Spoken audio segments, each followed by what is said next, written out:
1000 కోట్ల రూపాయల విలువైన భూమిని అప్పనంగా కారు చౌకగా సుమారు 22 ఎకరాలు 94 కోట్లకు టీటీడీ అమ్మేస్తుందని, వందల కోట్ల రూపాయల దోపిడీకి ముఖ్యమంత్రి శ్రీకారం చుట్టారని టీటీడీ మాజీ చైర్మన్ భూమన కరుణాకర్ రెడ్డి మండిపడ్డారు.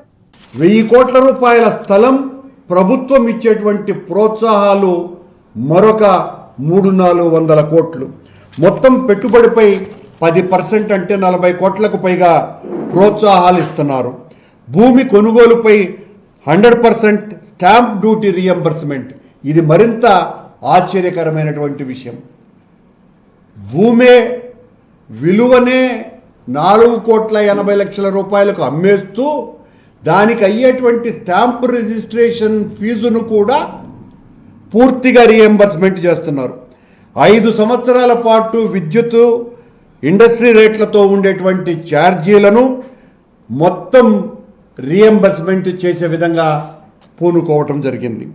ప్రాపర్టీ ట్యాక్స్ లేదు, వాటర్ ట్యాక్స్ లేదు, సెనరేజ్ ఛార్జీలు ఇండస్ట్రీ రేట్లలో అన్నింటికి కూడా 5 సంవత్సరాల పాటు రియంబర్స్మెంట్ను వర్తించే విధంగా ఒప్పందం చేసుకున్నారు. ఆశ్చర్యంగా దీనికి సంబంధించి ప్రభుత్వం ప్రకటన కూడా చేయలేదు.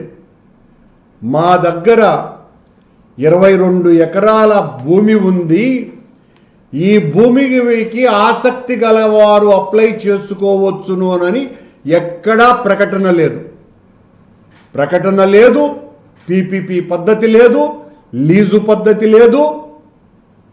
పొలాన్ని అప్పనంగా 1000 కోట్ల రూపాయల పొలాన్ని 400 కోట్ల రూపాయలు అదనంగా ఇన్సెంటివ్స్ ఇస్తూ 1400 కోట్ల విలువైనటువంటి ప్రోత్సాహాన్ని 2 రియల్ ఎస్టేట్ సంస్థలకి. ఇప్పుడు పెద్ద అనుమానం వస్తున్నది, ఈ 2 రియల్ ఎస్టేట్ సంస్థలలో నారా లోకేష్ ఏదైనా బినామీ భాగస్వామ్య అనేటువంటి అనుమానం అందరికీ కలుగుతున్నది.